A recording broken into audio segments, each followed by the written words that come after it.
Hello YouTubies! Today we are making a custom scale model car of one of my favourite YouTubers, one of his cars, one of my favourite of his cars.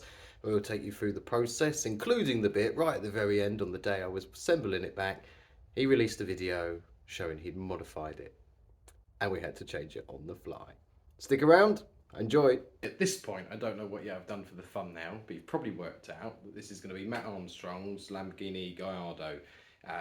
Famous Gallardo, I suppose, because he's took it to over 1,000 horsepower. Not long ago he crashed it, he's rebuilt it, painted it a very interesting colour, done some body upgrades. It's a car I absolutely love, and I thought this would be a great one to give a go, and then let's try and send it to him. So the car in question, there's a couple of bits we want to pay attention to make it look as unique as that car does. Majority of that is going to be the colour. It's a very unusual colour for a Lamborghini, that British racing green. I want to pay attention to the various bits of bodywork that Matt has put on the car to make it his own, as well as things like he's swapped out the seats, and we're going to try and replicate as much of it as we can with what we have, to the correct scale as best we can. Some of the bits I'm going to have to make myself, so that'll be interesting. And including him modifying at the very last minute, as it were, the car slightly. And well, frankly, I would have been quite annoyed if I had seen that video maybe the day after I'd sent it off, for example. And then, yeah, as I say, endeavour to send it to him, and hopefully he likes it. He's one of my favourite YouTubers. He's got quite a unique style. I think he seems pretty humble in his videos, which is nice, even though he's obviously majorly successful with it, and fair play to him. So wanted to start with his. It was an interesting car, and you can see how we got on. I apologise in advance because a lot of this video is going to be voiceover, namely because I'm doing this in the winter in the UK. I've got the heater on, and also because having the heater on actually really helps with a lot of the paint. So I bought a most similar style body car that I could find. It wasn't particularly expensive. This was a kit that someone had made, that they had, with their moving on, and I thought, well, this would be perfect. Came with some atrocious looking wheels and seats, frankly, but the body shape was decent. So first stage is disassemble that and start removing all of the pieces that are there. I also had a donor car for this one, particularly because I needed the wheels from it, because they're the most similar I could find to Matt's. And actually, when looking at it, the engine for this one was far more usable and indeed accurate to what we were trying to replicate. So here's just me taking the various pieces apart to see what we got there. Now, I love painting these things, but the secret to good paint is plenty of prep. So sanded down the car, ready to lay some primer on it, before then seeing if that would take, hopefully not needing to take it down to the metal. Fortunately, using like a decent primer here, was able to primer it. We didn't need to take it back down to metal, so here we are primering it. I'm always a big fan of the videos when you see something changing colour, and spray painting these things is probably my single favourite piece of the entire process.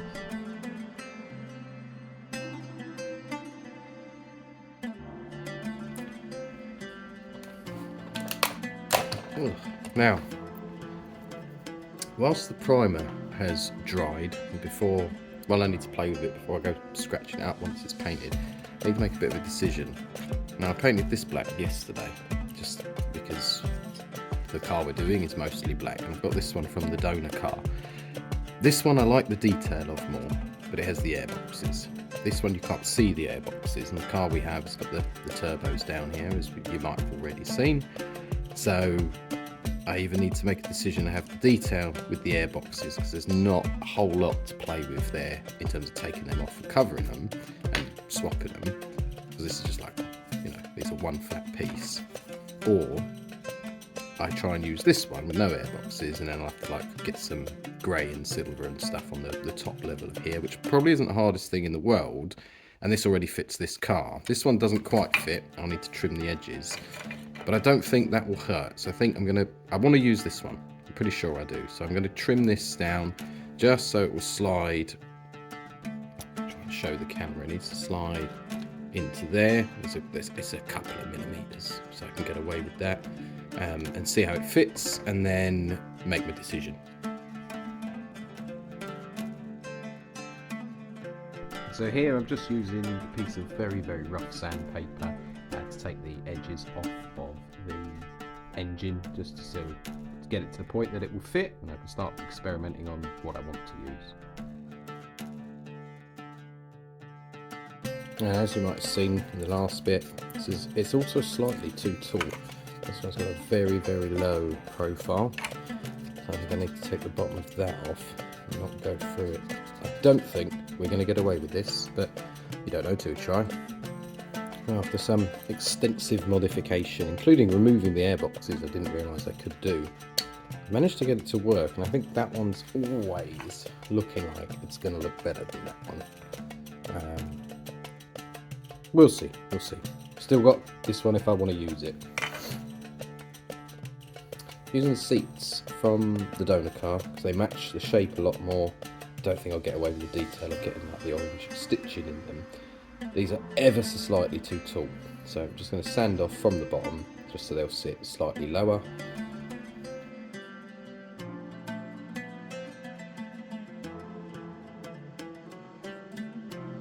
And here comes my absolute favourite part of the process, changing the colour. This British Racing green paint came out absolutely fantastic. I was so happy with it. I'll let you enjoy the transformation.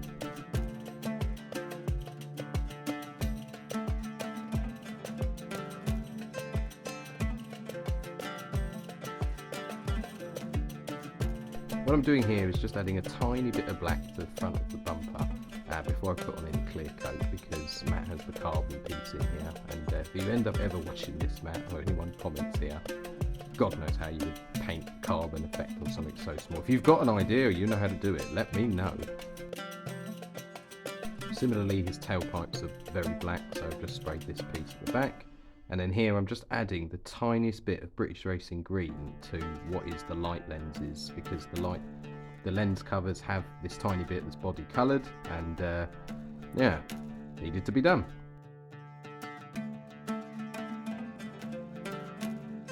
Once the paint's had a good amount of time to dry, it was just a question of adding the clear coat to it, a bit of time between each coat, and then let it cure. Right, so now thinking about how we're going to make the spoiler, I think the most sensible thing to do is make one out of a thin piece of card first, and use that as a stencil because it's a lot easier to cut than the plastic I've got, and then shape it out of the plastic. So yeah, not going to talk through, this could take some time. I want to try and do a pretty good job with it. This is the donor car from earlier. I've reassembled some of it, and I've just realised I forgot to put the engine back in, but the dimensions are the same, so I can use this while I'm waiting for the clear coat to dry on the actual model, and I don't have to move it around or touch it too much. So let's see how we get on with this. Just for anyone that's interested, I kind of traced the rough shape of the back of the car because the wing sort of follows this, before then cutting it again, cutting it some more, messing it up, doing another one, cutting it again, until I got to a shape I thought I liked. But then when I make the actual wing, I make the wing too long, so that ended up getting some cuts in it later. But the end result I was pretty happy with.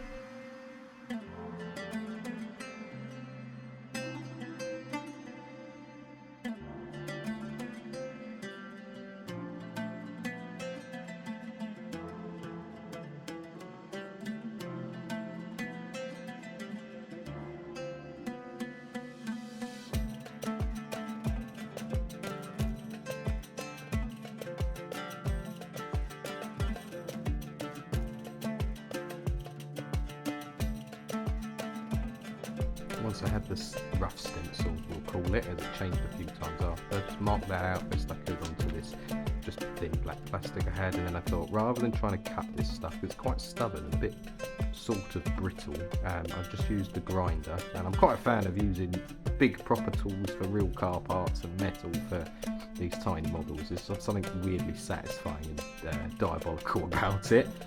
Just patiently shaping it, using the curve of even the wheels to help add some slight curve to it, because this stuff is not easy to cut, let alone cut in curves. And yeah, just shaping it out until I'm relatively happy with it, let's say. Once the clear coat had cured enough, because it stays kind of soft underneath for a little while, it was just a case of starting to reassemble the pieces, and I'm being very careful about how I'm handling it because I don't want to leave fingerprints or nail mark or any impressions in it. So you'll see me just sticking all of the random bits back in: the windscreen, the lights, the trims at the bottom of the bumpers, the various little inserts for the front bumper, all of these bits, which is actually another incredibly satisfying part of this process, second to the spray painting.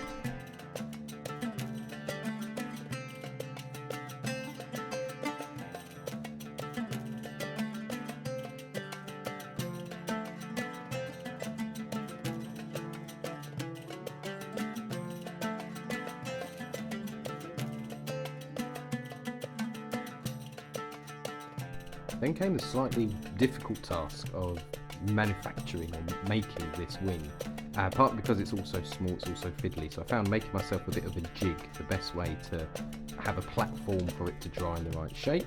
I've rebuilt the basin this time. It's just a question of sticking on the other wheels, sticking those seats that we modified down, and then we go and screw them into the body of the car. And this was the night I thought the car was finished.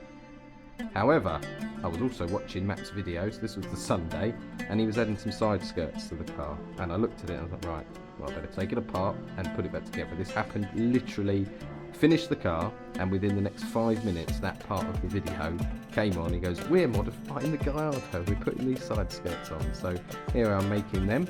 Had left it to dry for a little bit, so now I'm recording what I was hoping to be the final assembly. I've glued the wing to the car in this time as well while I'm waiting for the glue to dry on what will be the side skirts. Just putting it together, and there we have it. Now I'm pretty happy with how this one came out. The colour transformation firstly was incredible. It's an odd colour to go for these cars, but Matt's right, it looks absolutely brilliant. If I was going to do it again, I'd like to be able to make the carbon bits look like they're made of carbon, but I wouldn't know how, don't possess the skill, maybe one day in the future, but otherwise pretty chuffed with how this one came out.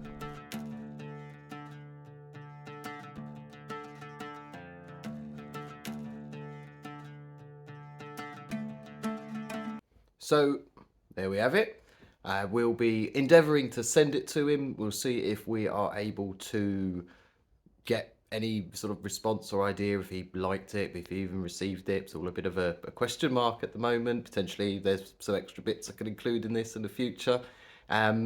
If you have got a custom car and you would like a miniature model like this and your car's interesting enough and it's something I think I can be able to do, get in touch. I need to know what the next project is going to be, otherwise I'm just going to pick one and potentially I could be sending you yours soon. Subscribe, like, follow us on Instagram at Granty's Garage, and we'll see you in the next video. A slight update for those of you who have watched this far. It's been about a week and a half since I first tried to get in touch with him. Sent him a message on Instagram, email. I've tried even sending him a couple of letters to different places just to see if we can get his attention. I've done a reel. None of it's worked yet. So if you've watched this far, give us a hand. Comment his in the comments. Put his tag, his handle. Let's try and make some noise under the video, so at least maybe he sees this and maybe wants it. It's here, ready, boxed up, ready to go. It can, it'd be great to be able to send it to him. And help us out, subscribe. Let's make some more of these and let's have some fun. Cheers.